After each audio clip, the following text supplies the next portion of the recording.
기도하고 말씀 듣겠습니다. 거룩하시고 자비로우신 하나님, 하나님께서 예루살렘 찬양대를 통하여 영광 받으시고 저희들의 박수를 통하여 영광 받으신 줄 믿습니다. 이제 저희들은 하나님의 음성을 기다립니다. 주님 말씀하여 주시옵소서. 주의 말씀으로 내 생각이 바뀌게 하시고 가치관이 바뀌게 하시고 인생이 바뀌어 하나님 기뻐하는 삶 살게 하옵소서. 예수님 이름으로 기도 올리옵나이다. 아멘. 오늘은 땅에 떨어져 죽은 씨앗이라는 제목입니다. 예수님이 사역하실 때 예수님의 인기는 굉장했습니다.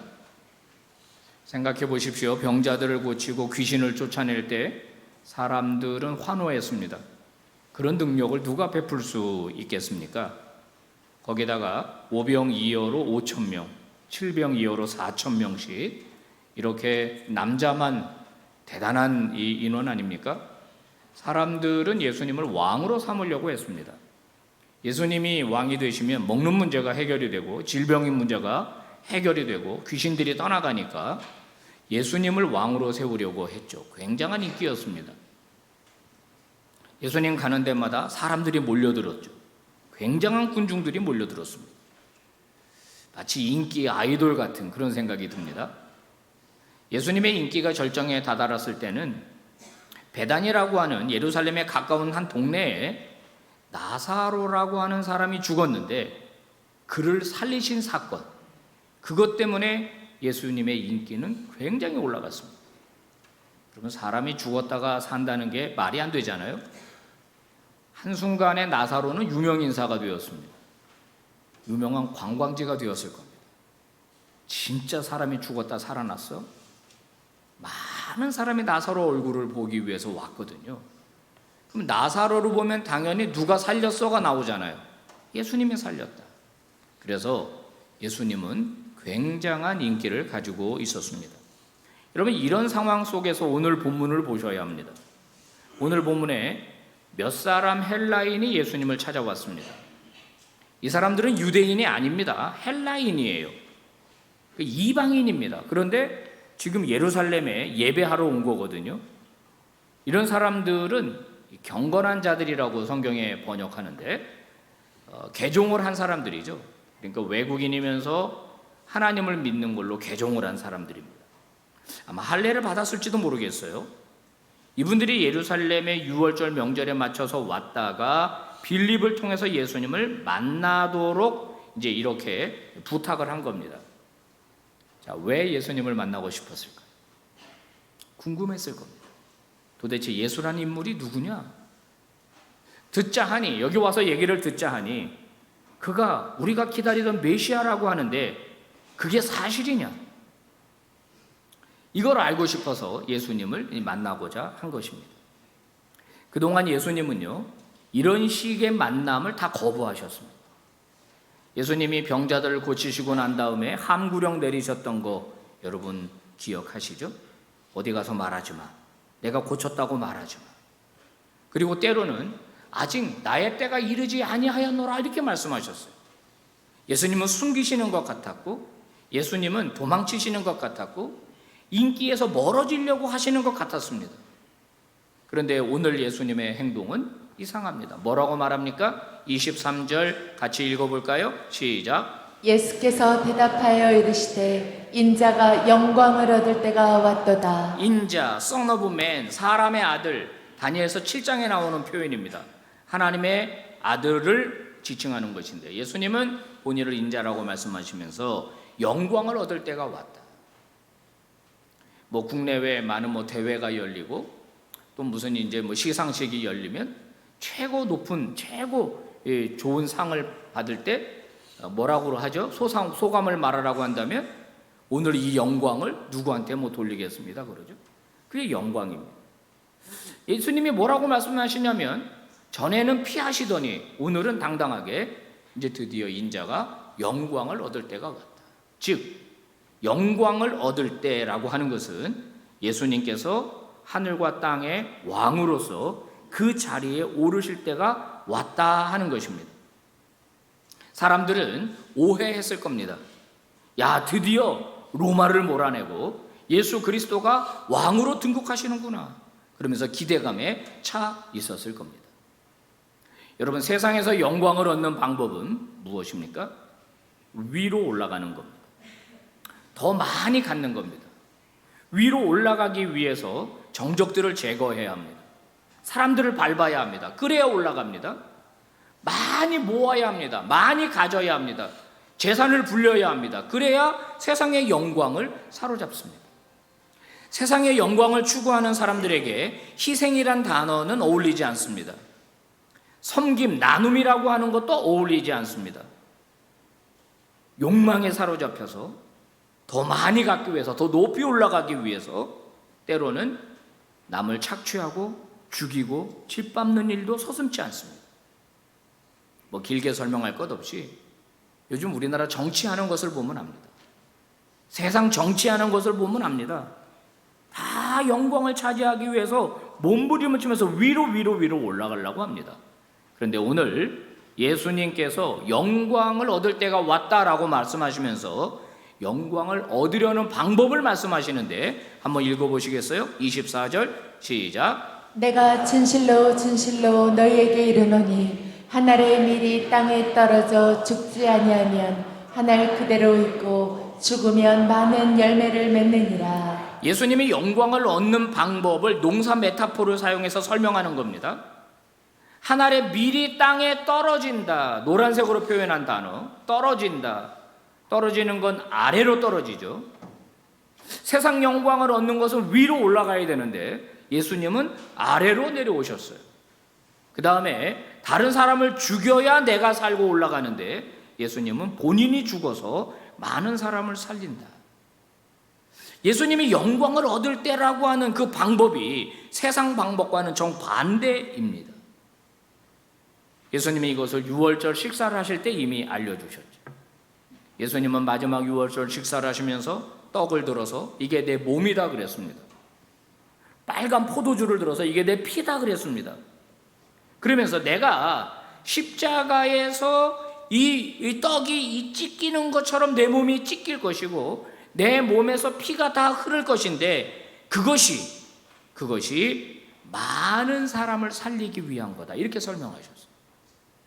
하늘의 밀이 떨어져서 죽으면은 많은 열매를 맺는 것처럼 예수 그리스도가 죽으면 많은 사람이 새로운 생명과 새로운 삶을 얻게 된다. 이렇게 말씀하신 거예요. 그래서 요한복음 6장 54절 내 살을 먹고 내 피를 마시는 자는 영생을 얻게 되는데 내가 마지막 날에 다시 살릴 거고 그래서 내 살과 내 피는 참된 음료가 될 것이다. 이걸 먹으면 다시 살게 된다는 거예요. 예수님의 몸과 예수님의 피를 은유적으로 표현을 했어요. 57절은 뭐라고 말합니까? 세 번째 줄, 나를 먹는 그 사람도 나로 말미암아 살리라. 한 알의 밀이 수많은 생명을 탄생하게 하는 것처럼 예수 그리스도의 몸과 피를 마시는 자, 그들은 살게 된다. 살게 된다 이렇게 얘기해요. 이게 무슨 말이냐? 여러분, 우리에게는 두 가지 생명이 있습니다. 하나는 육적인 생명이에요.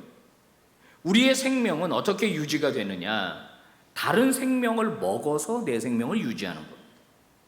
여러분 혹시 오늘 무슨 반찬으로 식사를 하셨는지 모르겠지만 우리가 먹는 모든 것은 누군가의 생명입니다.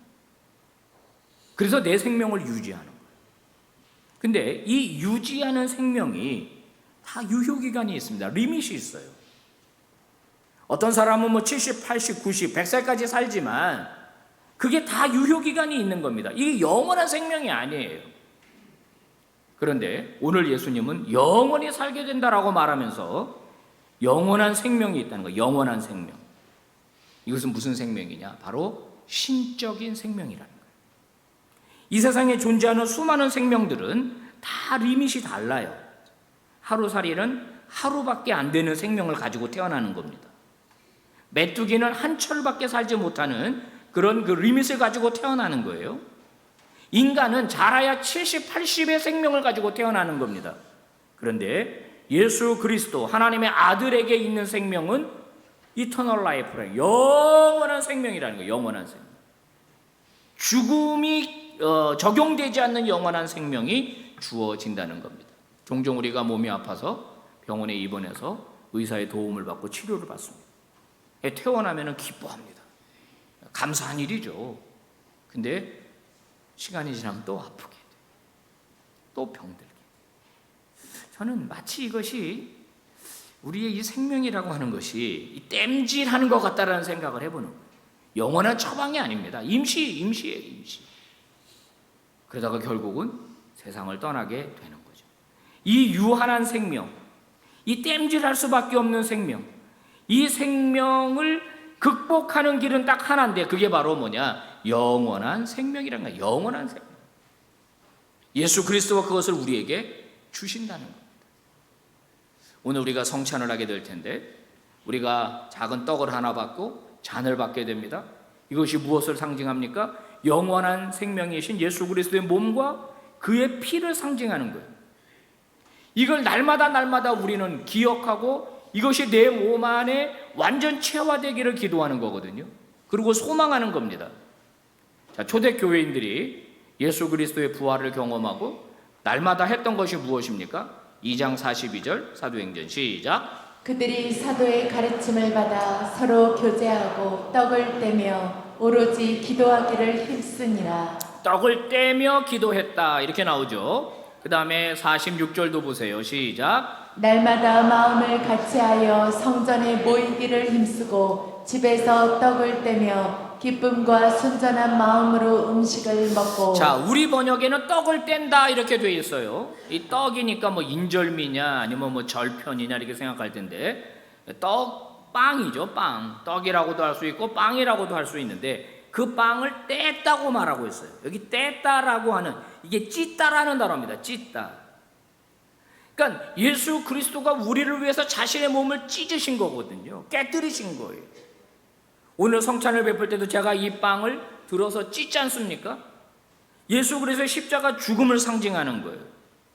그 다음에 잔을 주는데 예수님이 뭐라고 말하냐면 저 잔은 언약의 잔이다 그래요. 새 언약의 잔이다. 그 약속이 저 잔에 담겼다는 거예요. 무슨 약속? 누구든지 예수 그리스도를 구주로 영접하면 그를 하나님의 자녀 삼아 주시겠다는 언약입니다. 그의 죄를 깨끗이 사하시겠다는 언약입니다. 이 땅에서 사는 동안 하나님이 함께 하실 것이고 이 세상을 떠나게 되면 영원한 천국으로 인도하겠다는 언약입니다. 이 땅에서는 죽지만 영원한 생명으로 예수 그리스도 다시 올 때 부활시킬 거라는 언약이 바로 이 잔에 담겨 있는 겁니다. 예수님은요, 하늘 보좌를 버리고 이 땅에 오셨어요. 마치 땅에 떨어진 한 알의 밀알처럼 이 땅에 오셨습니다. 그리고 한 알의 밀이 죽어서 수많은 생명을 탄생시킨 것처럼 자신의 생명을 주셔서 우리에게 영원한 생명을 나누어 주셨어요. 그래서 예수 그리스도의 죽음과 부활은 인류 역사에서 대전환을 가져온 위대한 사건이 되는 것입니다. 그분이 죽음으로 우리가 영원한 생명을 얻고 다시 살게 된 것이에요. 민물고기 중에서 가시고기라는 고기는 참 특별합니다. 제가 언젠가 이게 다큐멘터리를 본 적이 있는데 수중 카메라를 설치해 가지고 가시고기가 어떻게 알을 낳고 어떻게 보호하는지를 쭉 보여준 것을 봤습니다. 가시고기는요, 물고기 중에 유일하다 그럽니다. 둥지를 만들어요. 물속에다가. 보통 새들이 둥지를 만들잖아요. 물속에다가 둥지를 만들고 암컷이 거기다가 알을 낳습니다. 그리고 암컷은 어디로 가버려요. 알만 낳고. 둥지를 지키는 것은 아버지입니다. 15일 동안 이 아버지 물고기는 자기 알들을 지킵니다. 먹지도 않고 마시지도 않고 졸지도 않고 주무시지도 않으면서 자기 알들을 지킵니다. 막 큰 물고기들이 알을 먹으러 오거든요. 막 싸워요. 막 목숨 걸고 싸웁니다. 15일쯤 되면은 이 주둥이가 다 이렇게 헐어요. 그리고 이 피부 스킨이 약간 이렇게 다 상합니다. 너덜너덜하게. 그리고 15일이 되면은 이제 이 알에서 치어들이 막 깨어나는데 그때 그들을 지키던 아버지는 장렬하게 죽어요. 그러면 치어들이 깨어나가지고 제일 먼저 먹는 먹이가 자기 아버지를 먹습니다. 또 여러분 중에 또 이런 싸가지 없는 것들 뭐 이렇게 하면 안 돼요. 그거는 물고기들이니까. 그래가지고 이 가시고기의 부화율이 90%가 넘는다는 거예요. 여러분, 가시고기는 예수 그리스도의 사랑을 닮았습니다. 예수 그리스도는 우리를 위해서 자기 몸을 주셨고 그 몸을 먹고 마시는 우리는 영원한 생명을 얻게 되는 것입니다. 주님이 오늘 우리에게 말씀하시죠. 내가 너희를 살리기 위하여 한 알의 밀알이 된 것처럼 너희도 이 세상에 한 알의 밀알이 되어야 한다. 올라가려만 하지 말고 낮아져라. 득세하려고만 하지 말고 섬기는 자가 되라. 너를 통해서 누군가가 죽는 게 아니라 너를 통해 누군가가 살아나는 그런 인생을 살아라. 이렇게 말씀하시는 거예요. 그게 바로 예수 그리스도를 닮은 인생이라고 하는 겁니다. 지난 금요일 날 저는 특별한 행사에 참여했습니다. 남양주 시청에서 1억 원 이상을 기부한 고액 기부자들의 모임이었는데요. 그동안 우리 교회가 10여 년 동안 원로 목사님 계실 때부터 꾸준히 지역사회에 우리가 흘려보냈던 돈이 환산을 하니까 1억이 넘는다는 거예요. 그래서 제가 교회 대표자로 참여하게 됐죠. 한 사람 한 사람 호명을 하는데 무슨 회사 사장, 무슨 회사 대표 쭉 소개를 합니다. 그리고 이제 빛과 소금 교회를 소개하는데 제가 일어났어요. 참 감사했습니다. 뭐가 감사했냐면 씨는 원로 목사님 뿌리고 열매는 내가 거두는구나. 그게 감사했고, 두 번째는 수많은 기업들이 있는데 그래도 교회가 하나 있어서 감사해요. 교회가 하나라도 있으니까 감사했다. 이런 생각이 들었어요. 어저께는 또 저 퇴교원 성당 아래쪽에 반지하에 사는 어려운 분들, 어려운 한 가정이 있습니다. 하수구가 막혀서 물이 역류를 해서 그 지하에 곰팡이가 확 펴있는 집, 조그만 집. 우리 굿네이버스 봉사팀이 가서 수리해주고 그거 다 해결해 주는데 얼마나 감사한지. 이게 다 뭐예요? 생명을 주고 그들을 살리고 회복시키는 거 아니겠습니까? 제가 궁금해서 물어봤어요. 오늘 점심은 어떻게 하세요? 그랬더니 목사님, 우리가 다 회비를 내서 합니다. 그 고치는 비용 다 본인들이 회비를 내서. 그래서 제가 저절로 안주머니에 손이 갔어요. 금요일날 저녁에 어느 교회가 설교했더니 사례비를 줬는데 그게 여기 맞지? 왜 그걸 내가 가지고 갔는지 그날 나도 모르게 그걸 꺼내가지고 봉투 열어보지도 않았지만 오늘 짜장면을 사잡수세요. 그리고 제가 드리고 왔어요. 사랑하는 여러분, 다시 한번 여러분에게 주의 이름으로 부탁합니다. 누군가를 살리는 인생이 되시기를 바랍니다. 여러분 통해서 누군가가 살아나게 되기를 바라고 힘과 용기를 얻는 그런 인생 사시기를 바랍니다. 우리 주신 말씀 같이 봉독합시다. 시작. 내가 진실로 진실로 너희에게 이르노니 한 알의 밀이 땅에 떨어져 죽지 아니하면 한 알 그대로 있고 죽으면 많은 열매를 맺느니라. 아멘. 기도하겠습니다. 자비로우신 하나님, 말씀 주시니 감사합니다. 우리를 위하여 한 알의 밀알이 되셨습니다. 우리를 살리기 위해 대신 죽으셨습니다. 오늘도 주님 따라가는 인생 되기를 원합니다. 우리를 통하여 세상을 살리시옵소서. 세상을 변화시켜 주옵소서. 하나님의 나라가 이 땅에 가득하게 하옵소서. 그 중심에 우리 교회가 있게 하시고 우리 성도들이 있게 하여 주시옵소서. 예수님 이름으로 기도 올리옵나이다. 아멘.